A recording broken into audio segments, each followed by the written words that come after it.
안녕하세요. 아내의 권유로 한번 사연을 보내봅니다. 저는 40대 남자이고요. 제가 겪은 일을 소개해보려고 합니다. 인생지사 세옹지마라고 사람에게 화를 당한 것이 사람으로 풀어진 제 인생 이야기를요. 그럼 시작하겠습니다. 주변 사람이 저를 평가할 때 주로 선한 사람이다, 착한 사람이다, 좋은 사람이다 라고들 합니다. 제 자랑을 하자고 그러는 건 아니고요. 그때는 진짜 그게 좋은 말인 줄 알았는데 시간이 지나고 보니까 그게 마냥 좋은 뜻으로만 하는 말이 아니었더라고요. 진짜 저를 착한 사람이라고 생각하는 동시에 착함을 넘어선 호구라고 생각하는 거였습니다. 그래서인지 참 바보같이 당하는 일이 많았습니다. 제가 주변인들에게 일명 호구가 된 건 고등학생 때부터였습니다. 저희 부모님은 시내 사거리에서 꽈배기랑 찐빵을 파셨습니다. 어머니께서 항상 좋은 마음으로 간 만드신 꽈배기, 찹쌀 도넛, 찐빵 등을 싸주셨습니다. 저도 먹고 친구들도 나눠주라고요. 저는 어머니, 아버지가 열심히 만들어주신 빵들이 참 좋았습니다. 좋은 마음에 친구들과 나누던 그 빵은 어느새 학교에서 힘 좀 쓴다는 애들의 간식으로 바뀌게 되었습니다. 저는 처음에 뭐가 잘못된 건지도 몰랐습니다. 걔들이 저한테 잘해주는 척을 했거든요. 야, 역시 찹쌀 도넛은 영철이네 집이 가장 맛있다니까. 맞아. 영철아, 내일은 찐빵 많이 부탁해. 저는 이게 그들의 진심인 줄 알았습니다. 빵을 얻어먹기 위해서 마음에도 없는 소리를 하는 줄은 몰랐던 거죠. 제가 너무 순진했나 봅니다. 그렇게 고등학교 3년 내내 그들한테 빵을 퍼다 줬습니다. 그 당시에 저를 요즘 말로는 빵 셔틀이라고 하더라고요. 저와 그 불량한 애들의 관계가 잘못되었다는 것을 알았을 때는 이미 늦었습니다. 3학년 때 밤 늦게까지 공부를 하느라 아침에 늦잠을 잔 적이 몇 번 있었습니다. 그 때문에 가게에 들리지 못하고 등교를 한 게 한 3번쯤 반복되었던 날이었습니다. 걔들이 저한테 욕을 하더라고요. 아이씨, 오냐오냐 하니까 정신 못 차리지? 나 오늘 아침밥도 안 먹고 왔는데 어쩔 거야? 네가 책임질 거야? 너 내일도 빵 안 가져오기만 해라. 각오해. 제 의자를 발로 툭툭 차면서 험상궂은 얼굴로 얘기를 하는데 그게 좀 충격적이더라고요. 저는 친구라고 생각했는데 그때는 걔들의 행동이 좀 무섭기까지 했습니다. 심지어 두 놈은 저보다 덩치도 작았는데 말이죠. 그 다음 날부터는 또 열심히 빵을 가져다가 바쳤습니다. 지금 생각하면 멍청했지만 그 당시에는 무서웠습니다. 그때 이후로 저는 그렇게 살았습니다. 강자들에게 맞서 싸우는 대신 그 사실을 받아들이고 최대한 눈에 안 띄고 피해를 주지 않고 살아가는 쪽을 선택한 거죠. 그리고 그렇게 되려면 바보같이 착한 사람이 되어야만 했습니다. 그냥저냥 평범한 대학교를 갔을 때에도 마찬가지였습니다. 가끔 친하지도 않은 후배들에게 밥을 사주기도 했고 도와주는 건지 대신 해주는 건지 모르겠는 동기의 과제를 봐주기도 했지만 마음은 편했습니다. 원체 미움을 받으며 이기적으로 사는 사람이 못 되었고 그렇다고 해서 남을 미워하는 사람은 더더욱 못 되었으니까요. 그렇게 조금 피해를 보면서 어찌저찌 졸업까지 하고 평범한 회사에 취직도 했습니다. 지금까지의 제 인생을 통틀어서 가장 용기를 냈던 적이 언제냐고 묻는다면 바로 회사를 다닐 때였습니다. 그곳에서 용기를 낼 수밖에 없는 제 일생일대에 중요한 일이 있었거든요. 바로 지금의 제 아내를 쟁취하기 위해서였습니다. 저보다 1년 늦게 입사를 한 신입사원이었던 아내를 처음 본 그 순간부터 저는 세상이 핑크빛으로 가득했습니다. 수수하고 예쁜 아내는 가만히 있어도 빛이 나는 사람이었습니다. 당연스레 회사 남직원들의 관심을 받게 되었죠. 아내는 수줍음이 많은 사람이었습니다. 제가 아내의 사수여서 많은 시간을 붙어 있었는데 내성적이고 거절도 잘 못하는 성격이었죠. 저와 닮은 점이 많다고 느껴져서 더 마음이 갔던 것 같습니다. 하지만 연애도 해본 적 없던 제게 인기 많은 그녀의 마음을 얻기란 쉽지 않았습니다. 더군다나 거절을 할 줄 모르는 성격 탓에 아내는 남직원들의 관심을 매몰차게 거절을 못하더라고요. 그러던 중 다른 팀에 인기 많은 한 잘생긴 남직원이 어느 날부터 자꾸 저희 팀에 오더군요. 이를테면 딱히 볼 일도 없는데 지나간다던가 충분히 메일로 넘겨도 되는 일을 직접 뽑아서 가져다 준다던가 굳이 저희 부서 근처에 정수기를 사용한다던가 했습니다. 그러면서 아내에게 눈길도 한번 주고 괜히 말도 한번 붙이면서 자신의 존재감을 드러냈죠. 그렇다고 아내가 딱히 그 행동에 반응을 한다거나 하진 않았지만 아내를 짝사랑하는 저로서는 굉장히 조바심이 났습니다. 그러기를 몇 주가 지났고 그 남직원이 드디어 한 방을 내놨습니다. 영지씨, 오늘 퇴근하고 밥 먹을래요? 회사 근처에 맛있는 곳 있다던데. 저도 모르게 그 두 사람에게 시선이 머물더라고요. 그런데 그때 곤란한 표정의 아내가 저를 쳐다봤습니다. 수년간 내가 상처받지 않기 위해 또 남에게 상처를 주지 않기 위해 살아온 제가 터득한 게 있다면 바로 눈치입니다. 아내가 저를 쳐다보는 것을 보고 저는 눈치챘습니다. 도와달라는 거구나. 영지씨, 내일 회의 자료 아직 안 보내줬는데. 맞다. 깜빡했네요. 죄송합니다. 저 어쩌죠? 저 야근. 죄송해요. 남자 직원은 멋쩍은 듯 머리를 긁적이더니 저를 한번 흘겨보고는 아내에게 꾸벅 인사를 하고 자리를 떠났습니다. 안도감도 잠시, 심장이 쿵쾅거렸습니다. 모두가 퇴근한 후 그 넓은 사무실에 아내랑 저 둘만 남아있었거든요. 주임님, 퇴근 안 하세요? 해야죠. 영지 씨는 퇴근 안 해요? 저도 해야죠. 오늘 식당밥이 부실해서 그런가 힘이 없네요. 날도 덥고. 이런 날 맥주 한잔 하면 딱인데, 그쵸?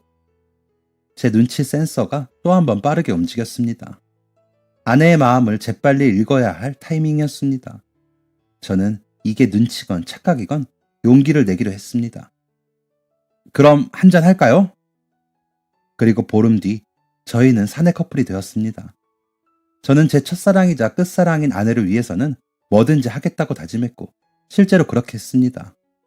주는 것에 익숙했던 저는 아내에게 아낌없이 주는 나무가 되는 것을 자처했고 아내는 그런 저의 마음을 행복하게 받아주었습니다. 그렇게 그 흔한 싸움 한 번 없이 천생연분이라는 말을 듣던 저희 커플은 연애한 지 2년 뒤에 결혼식을 올리게 되었습니다. 그런데 참 아이러니하게도 결혼을 하니까 원래는 없던 욕심이라는 게 생기더라고요. 사실 신혼집을 구할 때 크게 충격에 빠졌었습니다. 첫째로는 집값이 이렇게나 비싸다고 싶었고 가전제품이나 짜잘한 생활용품들, 그 외에 전기세, 수도세, 핸드폰 요금, 인터넷 등 가만히 숨만 쉬어도 이렇게나 돈이 많이 나갈 수가 있구나 싶더라고요.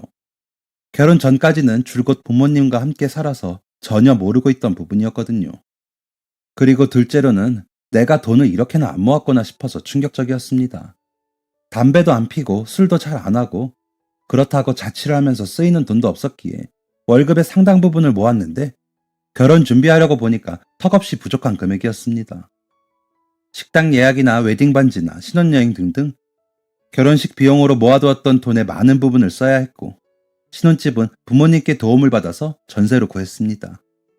이때 느낀 세 번째 충격 아닌 충격은 부모님께서 노후 자금을 빼서 저를 도와주신 부분이었습니다. 제가 결혼하기 1년 전에 1살 어린 여동생이 결혼을 먼저 했는데 그때 부모님께서 돈을 굉장히 많이 쓰셨다는 건 알고 있었습니다. 혼전 임신으로 결혼을 하게 된 여동생은 모아둔 돈도 없었고 내부의 경제적인 상황도 썩 좋지 않은 편이었거든요. 솔직히 말하면 부족한 정도였죠. 외부의 집에서 도와줄 수 있는 형편도 아니어서 저희 부모님께서 꽤 많이 보태주셨습니다. 그래도 딸이 결혼을 한다는데 제대로 된 집에서는 살게 하려는 부모님의 마음이었죠. 그리고 같은 마음이었던 저도 모아두었던 돈 일부를 동생에게 주었습니다. 그래서 제가 결혼을 한다고 했을 때 여유가 없으셨던 부모님은 노후 자금으로 마련해둔 것을 빼서 제게 보태주신 거였습니다.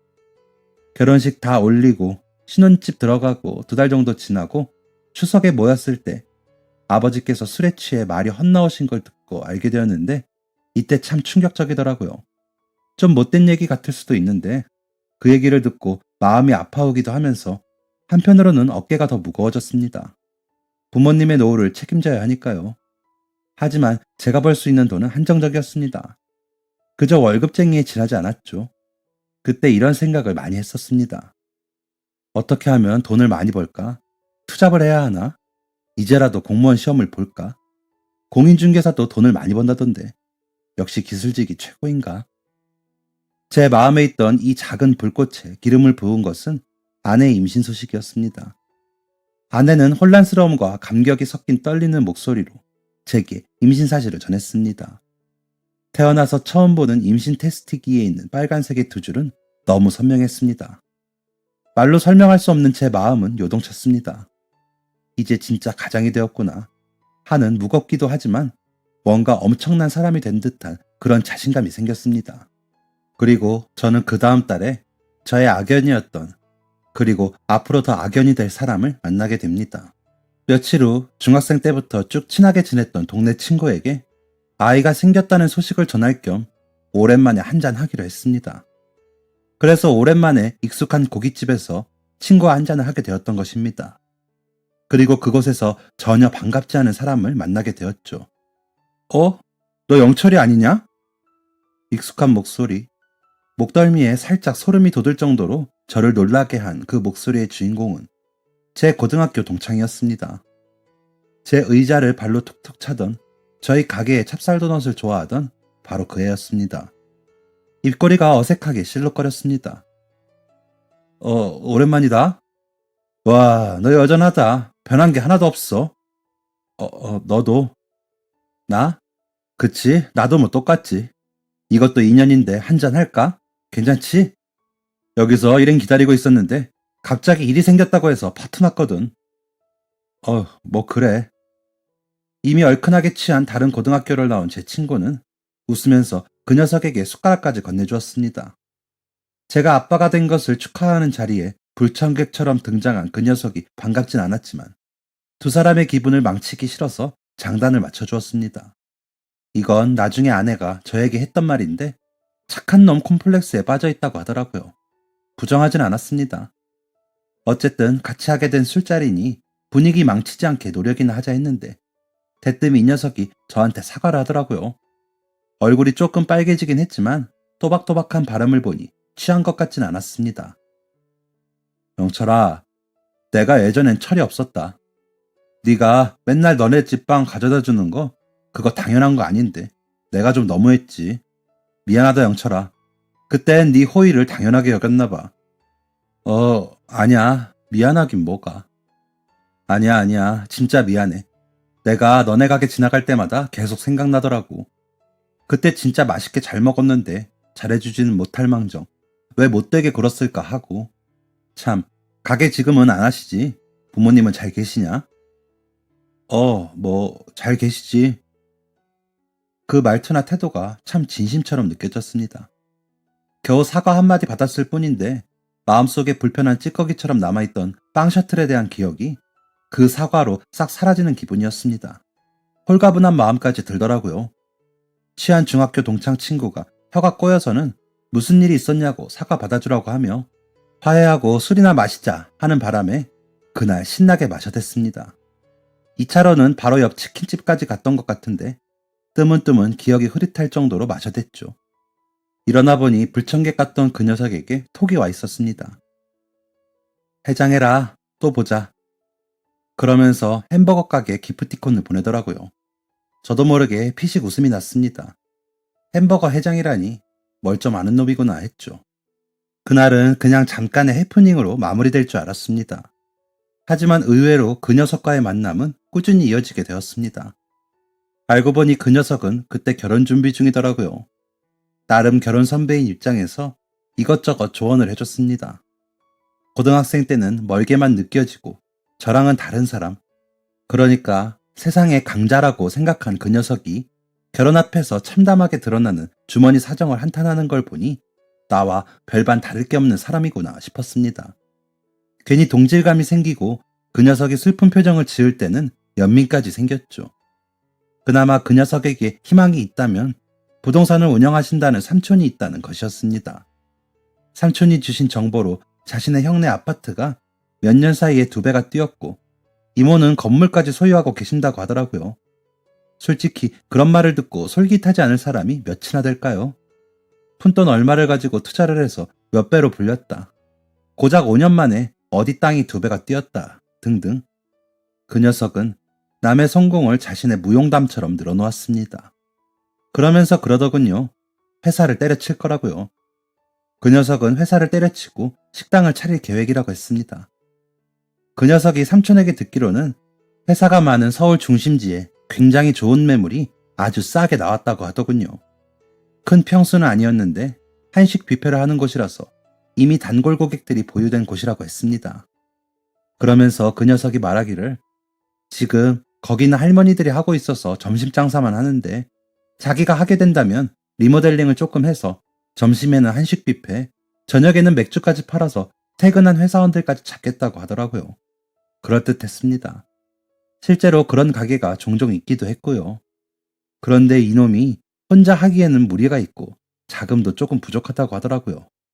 삼촌이 그 건물 계약을 여러 번 진행해서 건물주하고 친하기 때문에 지금 다른 부동산에는 매물을 안 내놓기는 했는데 가게 빠지는 날이 몇 달 안 남았다고 하더군요. 갑자기 제 마음에 활활 타오르던 어떤 욕구가 심장 전체에 번졌습니다. 돈을 많이 벌어야 한다는 그 갈망에 대한 해답을 찾은 거였죠. 저는 그 가게에 같이 가보자고 했습니다. 연차까지 내서 일부러 점심시간에 맞춰 도착한 가게 앞에는 회사원들이 질비했습니다. 부동산을 운영한다던 삼촌까지 만나 들어간 가게 안은 북적북적하더군요. 삼촌은 가게 주인으로 보이는 할머니와 익숙하게 인사를 나눴고 저희는 자리를 잡고 식사까지 했습니다. 그냥 보통 한식 뷔페의 맛이더군요. 밖에서 먹는 밥이지만 집밥 같은 느낌을 주는 듯 아닌 듯 그런 맛이었습니다. 딱 회사원의 가성비 괜찮은 점심 식사의 맛이었습니다. 익숙한 듯 가게로 들어서는 회사원들을 보며 생각했습니다. 나갔다. 여기에 들어오는 저 사람들처럼 적당히 쪼달리며 살 것인가? 이런 곳을 운영하며 차고 넘치게 살 것인가? 결정을 해야만 할 것 같았습니다. 결국 저는 그 녀석과 함께 가게를 운영하기로 했습니다. 회사를 그만뒀습니다. 어느새 임신 중기가 시작된 아내는 처음에는 혼란스러워하더니 저를 응원한다고 하더군요. 퇴직금을 몽땅 그 가게에 투자하기로 했습니다. 그러고도 부족해서 신용대출을 받았습니다. 그 녀석은 이렇게 인테리어를 하자, 이런 기계도 있다더라, 이 영상 참고해라 하면서 매일매일 연락을 했습니다. 이틀에 한 번꼴로 만나서 술을 먹으며 미래에 대한 계획을 세웠고 얼마 지나지 않아서 저와 그 녀석은 삼촌을 만나 계약금을 냈습니다. 심장이 콩쾅거렸습니다. 돈방석에 앉을 미래를 그렸습니다. 저는 삼촌과 악수를 했고 감사하다고 몇 번이나 인사를 했습니다. 그리고 일주일 뒤 그 녀석과 삼촌이라는 사람은 사라졌습니다. 정신이 혼미했습니다. 톡도 문자도 전화도 안 됐습니다. 없는 번호라고 했습니다. 무슨 일이 생긴 건가 싶어서 물어물어 고등학생 동창들을 찾아냈습니다. 그 녀석과 연락을 한다는 사람은 없었습니다. 하지만 그 녀석의 소문을 아는 사람은 몇 있었습니다. 걔 무슨 사업한다고 했던 것 같은데. 양아치 기질이 어디 가겠냐? 저번에 누구한테 돈 빌리고 갚지도 않았대. 너 걔랑 연락해? 내 주변에 괜찮은 애들 여럿 있던데. 당장 그 가게로 달려갔습니다. 이전에 봤던 할머니들이 계셨습니다. 안녕하세요. 어르신, 여기 주인이시죠? 그런데요. 여기 가게 내놓으셨잖아요. 그쵸? 제가 다음 달에 여기 들어오거든요. 뭐? 누가 그래요? 가게 내놨다고? 이걸로 우리 손주들까지 먹여 살리는데 누가 미쳤다고 내놔요? 네? 가게 안 파셨어요? 이전에 그 안경 쓰고 키 큰 밤새 양복 입은 아저씨랑 얘기도 하셨잖아요. 그 아저씨 부동산 하시잖아요. 밤색 양복? 아, 그 양반 여기 자주 오는 사람인데. 그런데 부동산 한대요? 그건 몰랐네. 네? 그럴 리가 없었습니다. 평생 남한테 피해 한 번 안 주고 살아온 나에게 이런 시련이 닥칠 리는 없다 했습니다. 혼미해지는 정신을 붙잡고 삼촌이라는 남자가 준 명함에 적힌 주소로 뛰어갔습니다. 치킨집이 나오더군요. 배달 전문 치킨집. 부동산이 있어야 할 자리에 치킨집이 있었습니다.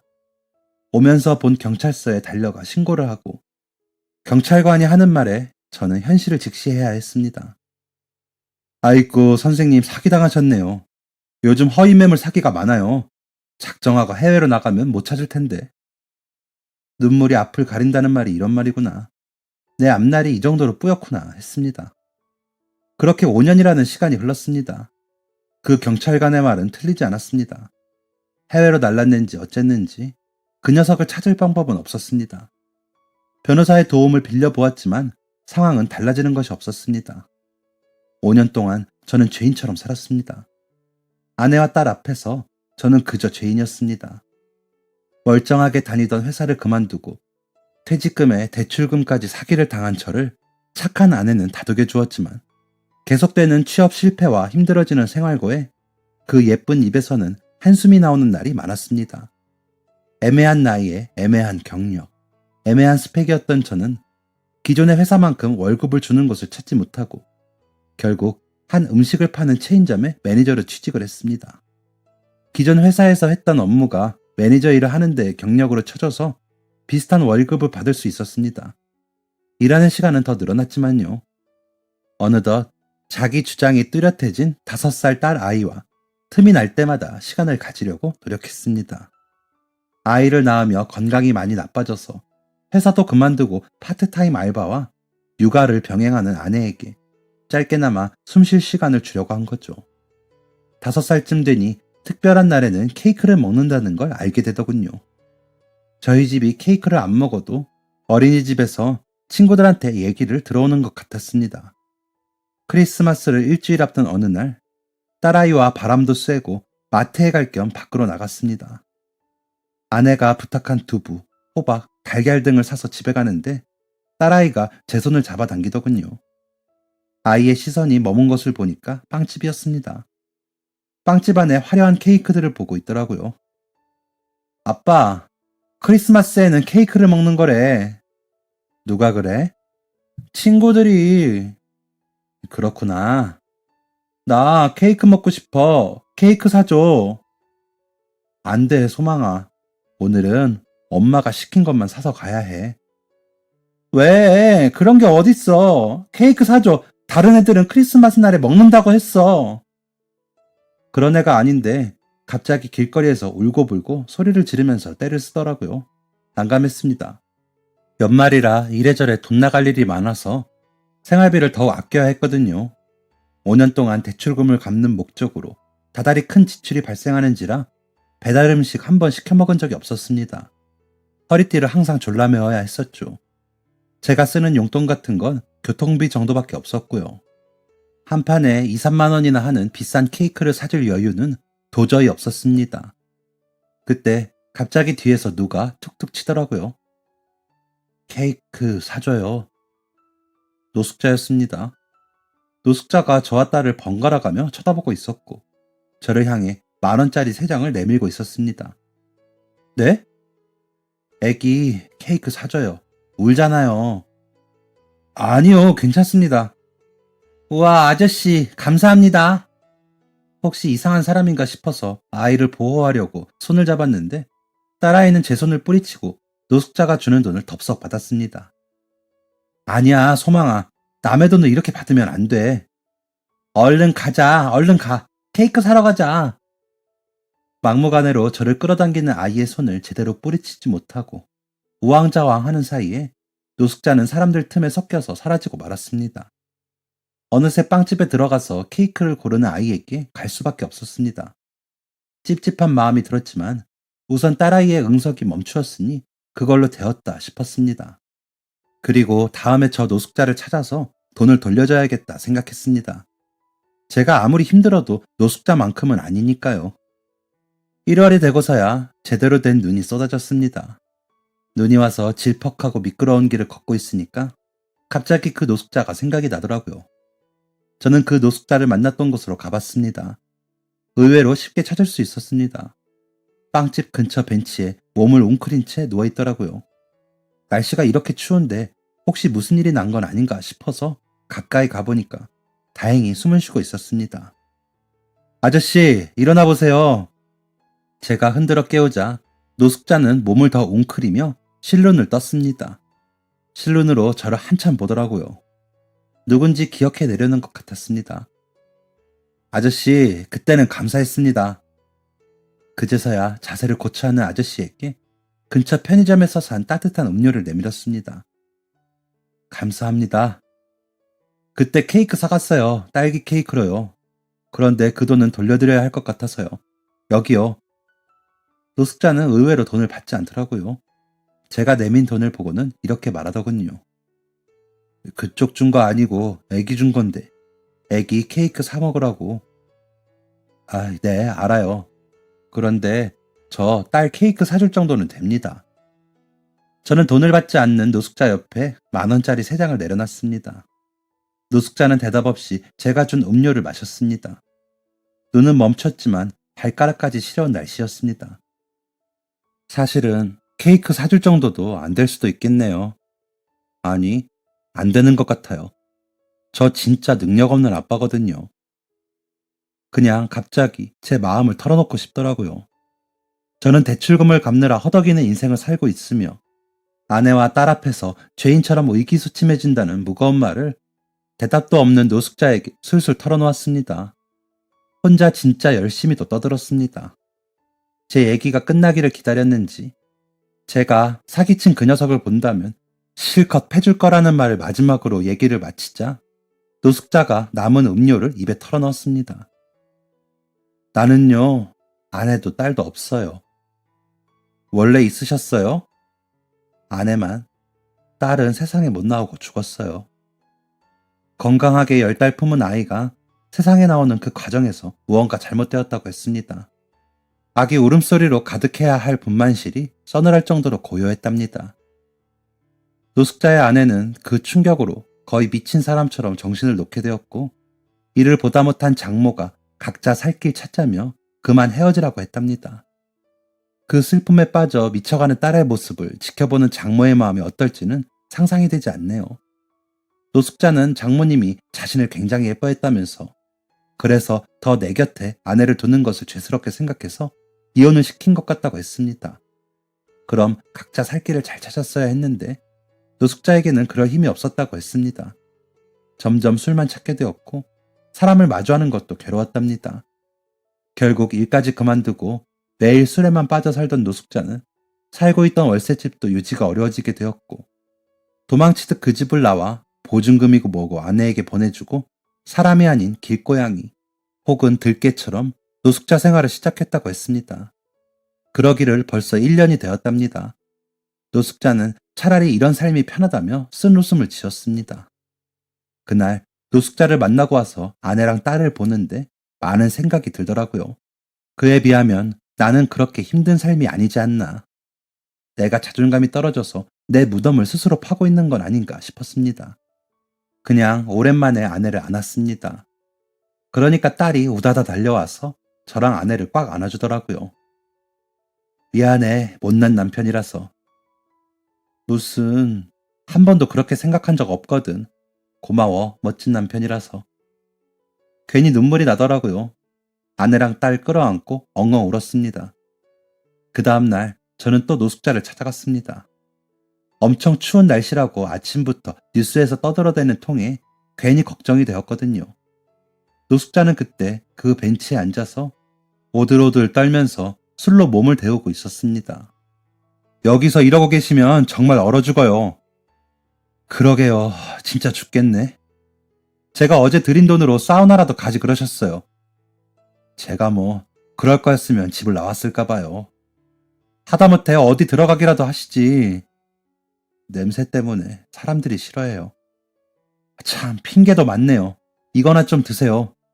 끼니도 잘 해결하지 못했을 것 같아서 저는 작은 도시락을 내밀었습니다.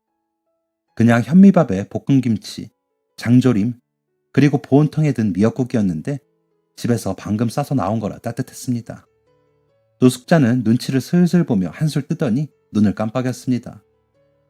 사모님 요리 솜씨가 상당하네요. 제가 싼 건데요. 정말요? 제 말에 진짜 놀랐는지 노숙자가 처음으로 말을 안 더듬고 대답했습니다. 네, 요리하는 거 좋아해요. 와, 그런데요. 이 미역국 고기 밑간할 때 후춧가루 조금 더 넣고 진간장이랑 조선간장 섞어 넣으면 더 맛있어요. 네? 저도 요리하는 거 좋아해요. 의외였습니다. 저는 그저 고개를 끄덕이고 노숙자가 배를 채울 때까지 기다렸습니다. 그리고 며칠 뒤 딸아이 미역국을 해주려다가 노숙자의 말이 생각나서 그렇게 해줘 보니까 딸이 원래 아빠가 해주던 것보다 더 맛있다고 하더라고요. 신기했습니다. 그래서 저는 다시 노숙자를 찾아갔습니다. 오늘은 떡갈비네요. 애 어렸을 때부터 자주 했어요. 그런데 항상 뭔가 부족한 것 같아서요. 맛 좀 봐주세요. 노숙자는 한 입 크기의 떡갈비를 입에 넣고 오물오물 거리더니 또다시 제 요리에 코멘트를 해줬습니다. 배 갈아서 넣어주세요. 배랑 양파랑 갈아서요. 그리고 더 두툼하게 만들면 좋아요. 저는 그 다음날 노숙자가 알려준 대로 떡갈비를 만들었습니다. 정말 훨씬 부드럽고 감칠맛 나는 요리가 되더라고요. 신기했습니다. 저는 다시 노숙자를 찾아갈 수밖에 없었죠. 대체 뭐 하던 사람인지 알아야 할 것 같았거든요. 뭐 하셨던 분인지 여쭤봐도 돼요? 저 그냥 식당 했어요. 20살 때부터 알바하면서 어깨너머로 요리 배우다가 분식집 하나 차리고 잘 돼서 한식집 잠깐 하고 양식 공부해서 퓨전 레스토랑 했어요. 잘 됐어요. 직원도 여러 명 있었고. 그런 사람이 대체 어떤 마음으로 이곳까지 오게 되었을까 잠깐 상상을 해봤지만 금방 생각을 접기로 했습니다. 속단할 만큼 가치 없는 사람은 아니라고 여겨졌거든요. 저는 그 이후로 종종 노숙자를 찾아갔습니다. 제 요리에 대한 조언도 얻고 그러다가 추우면 근처 포장마차 들어가서 한잔 하는 사이 어느덧 친구가 되었죠. 어느 날은 그 노숙자가 그러더라고요. 내가 사람들한테 많이 치이면서 살았어요. 내 세상에 믿을 사람은 아내뿐이었을 만큼 이기적인 사람들, 무서운 사람들 너무 많아. 그래서 사람들 피해서 혼자 지내는 거거든요. 그런데 당신은 좋아요. 착해요. 착해 빠졌어. 그런데 그게 나 같아서 좋아요. 멍청하게 착하고 당하는 거 나 같아요. 그래서 믿을 수 있어요. 마찬가지였습니다. 제가 이 노숙자를 찾아가는 이유 저 같았거든요. 강자들 속에서 아등바등 살아버려다가 제 위치를 찾아간 약자. 그게 저와 노숙자의 공통점이었습니다. 그런데 그런 생각이 들더라고요. 언제까지 나는 약자라는 것을 인정하면서 여기서 머물러 있어야 하는 걸까? 나는 영영 벗어날 수 없을까? 노숙자를 만나면서 이런 생각을 하게 되었습니다. 그 무렵 끝나지 않을 것 같던 대출금을 모두 갚게 되었습니다. 정말 힘들었습니다.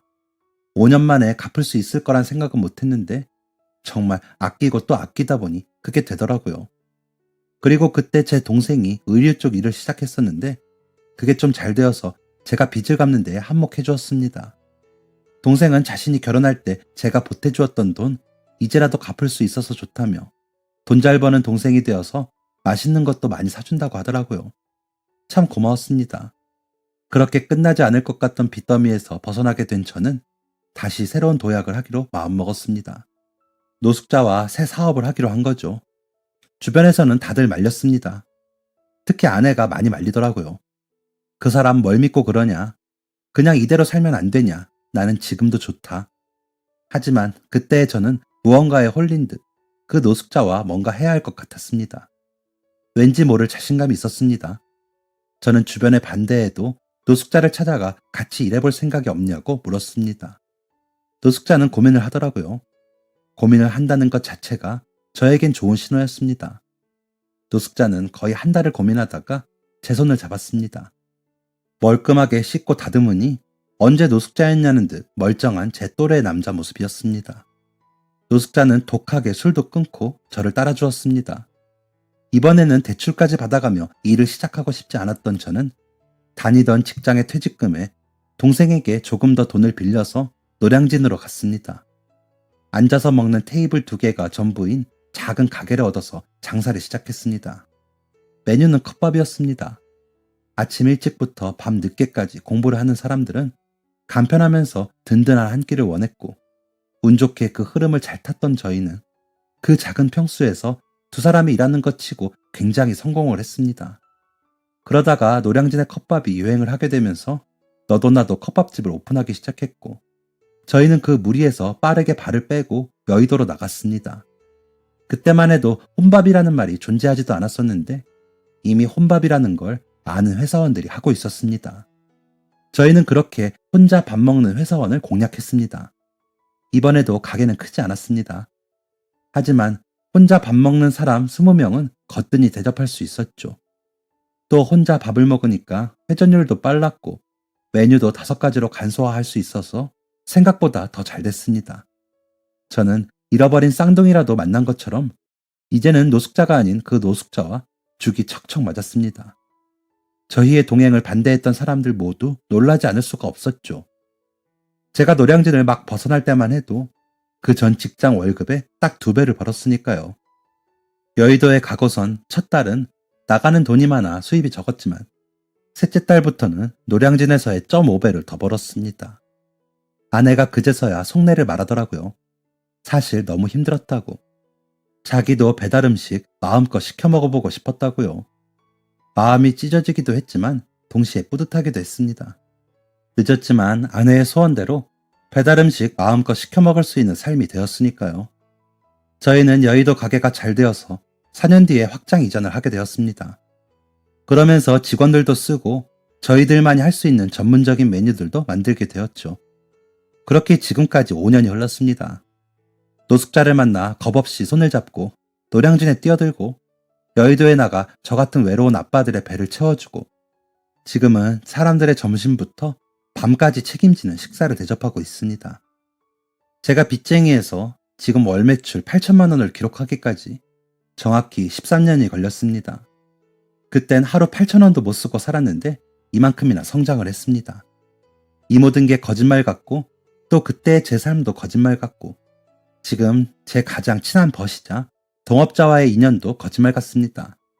가끔 생각하는데 그때 이 친구가 저에게 3만 원을 주지 않았다면 우리의 인생이 어떻게 되었을까 싶습니다.